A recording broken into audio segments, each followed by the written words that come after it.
hands up in the air like this. And like this. All right, well, we are here at the Manhattan Car Club for Rivian's, I guess, get to meet event, where we get to check out all of the R1T and R1Ss inside and out and do a little bit of a ride along too. So stick with me, and I'm excited finally, for the first time after having a reservation for over a year and following the brand for what feels like much longer, we are finally going to go for a ride. All right, let's take a look here inside of the R1S.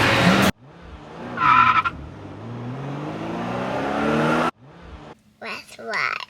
All right, well, we ordered our Rivian R1S over a year ago now, and we have been anxiously awaiting the day when we'll finally be able to lock in the configuration, get a guide assigned, and complete all the steps so we can take delivery, but we're not there quite yet.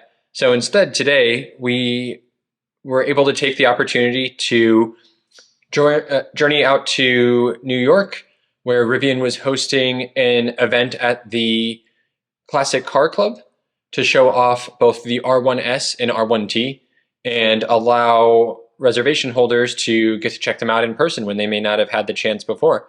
And we even got to take a ride in the R1S, which was our first time actually inside the car.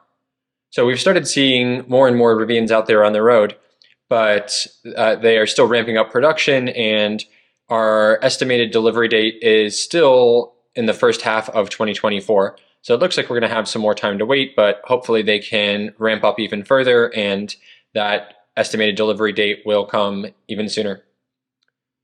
But for people not familiar with Rivian, Rivian has two options out right now, both using what they call the R1 platform. So there is the R1S, which is the 7-seater SUV, and then there's the R1T, which is a 2-row small size pickup truck.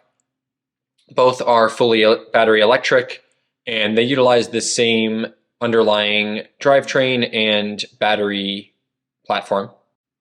So the cars are exactly the same from about halfway forward all the way up to the very front of the car. The only difference really is the SUV is closed off in the back, so you have a third row of seating and a trunk, whereas the R1T, of course, has the flat pickup bed. Now, in the R1S, there are 104 cubic feet of space, which is quite a lot. When you put the third row seats down especially, it just feels absolutely massive and cavernous inside. And if you put a second row down as well, you could fit some massive things in here. I think this will make picking up furniture very easy, and I just think it's going to be super convenient for us when we are carting around a bunch of our stuff. Another nice thing in the Rivian is that you have multiple electric outlets around the car. So in the R1S, you have one in the trunk, which is a full 110 outlet that you can use to power any appliance or other accessory, in addition to multiple USB-C ports that are found around the car for charging your devices.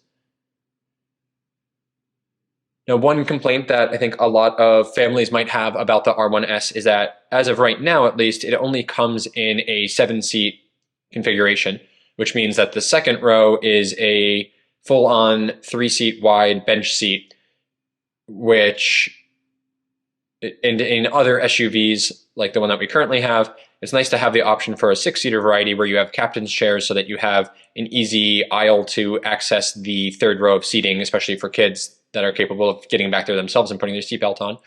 In the R1S though, what I actually found was the center armrest, when you have that down, makes it pretty easy to crawl into the back. And then the second row has power folding seats, so it'll tilt itself forward with power, which makes it quite easy to do one-handed, and kids can crawl in pretty easily that way. The only downside is that it does take a little bit of force to lift it back up, and if you want to fold the seat entirely flat, it's a pretty heavy seat, and we found that it was really hard to do one-handed and probably actually requires using both.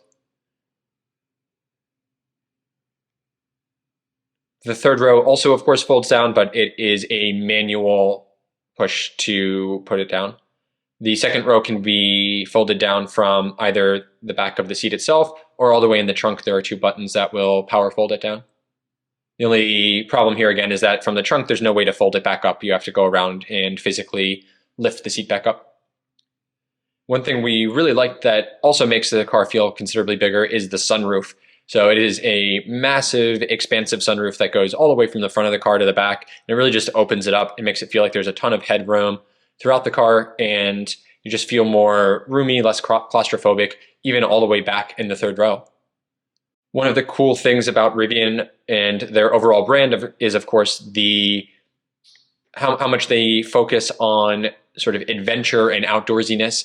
It's definitely sort of in the vein of like a Subaru type of thing, where this is targeted at people who love the outdoors, whether it's hiking or camping or getting out into national parks or any other sort of like nature-based road tripping, which is exactly the kind of thing that we love doing. So it fits perfectly with us. And not only does the aesthetic fit this, but the car itself has some interesting nods to this, like some of the sounds that it has. So when you lock and unlock the car, it actually makes the sound of bird chirping, which the kids thought was pretty cool. You also have the gear guard system, which is a security camera system similar to Tesla's Sentry mode. So this can monitor both inside and outside the car and alert you if there is any unauthorized entry or just anyone coming up close to your car. This is great for capturing clips in case somebody bumps into you in a parking lot and drives off or anything else like that. And it's also nice to be able to keep an eye on the car even when you're not in it. The kids also just really like the mascot for this, whose name I guess is Gear Guard. He's kind of like a Yeti creature. And they just thought he was really fun and hilarious, and they loved looking for him across the entire event.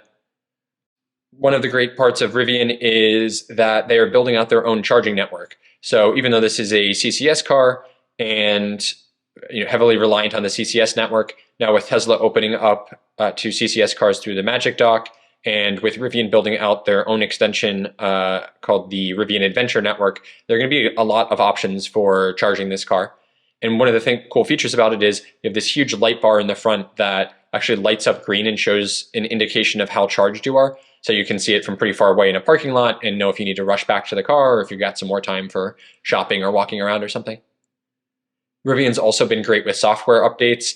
I think they compare fairly well to Tesla here. They push very regular software updates. They've added additional features like snow mode, Neil mode, where the car will automatically decrease the height of the suspension to make it easier to get in and out, which is going to be super key with kids. And they have added additional features in the navigation to make it easier to find charging. Recently, they added the Tesla superchargers that are compatible with non-Teslas to make it easier to find that for your navigation as well. I also like that they have been adding features like camping mode, which allows you to self-balance the car even when you're on, potentially like a gravelly slope or something when you're out camping. And so it'll keep the car nice and level. And you can leave the climate control on and have access to all of the outlets to run your camping accessories and stuff. So I think this car is going to be the one that we end up taking all the time when we head out to go camping. You also have a great camera system here that I think is even better than Tesla. There is a camera in the front, which makes it easy to see exactly what's in front of the hood and make sure that you don't crash into something when you're parking. But another feature I really like here is that you have this full 360 view all around you when you're from the cameras that make parking quite simple and can help you ensure that you're not too close to anything as you're doing it. Now, I found the driving and ride comfort to be really great in here. The seats are super comfortable. I think they're made of a really nice material that has some good bolstering. The overall feel of it definitely feels very like adventure-y and kind of outdoorsy. It feels like, these are super durable and tough. They can absorb kids climbing over them, can absorb you throwing stuff in and out of the back when you're, got your tent and grill and other camping stuff. I think it'll be perfect for us skiing. And the seats just seem like they'd be, very durable and easy to clean from the way that they're made. So I think it is a very premium luxury feel in here, especially compared to Tesla. And I think Rivian just did a great job with the way they designed the inside of the car.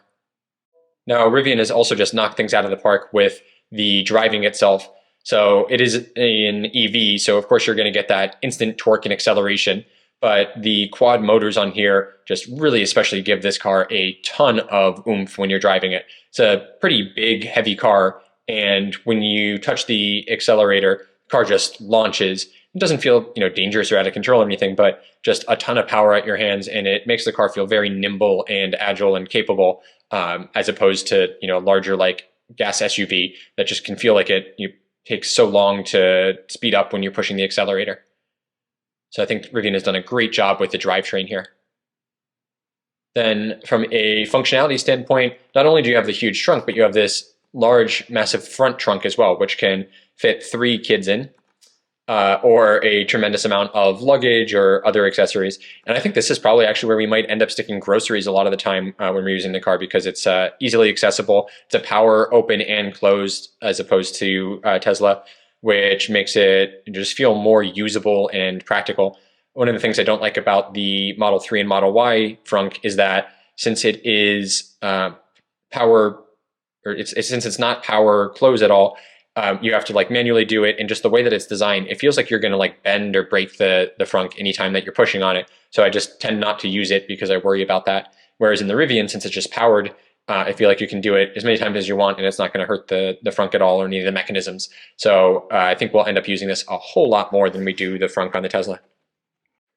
The Rivian also has 2 wireless phone charging pads in the front, right next to the driver. So great place to just throw your phone and let it charge while you're driving.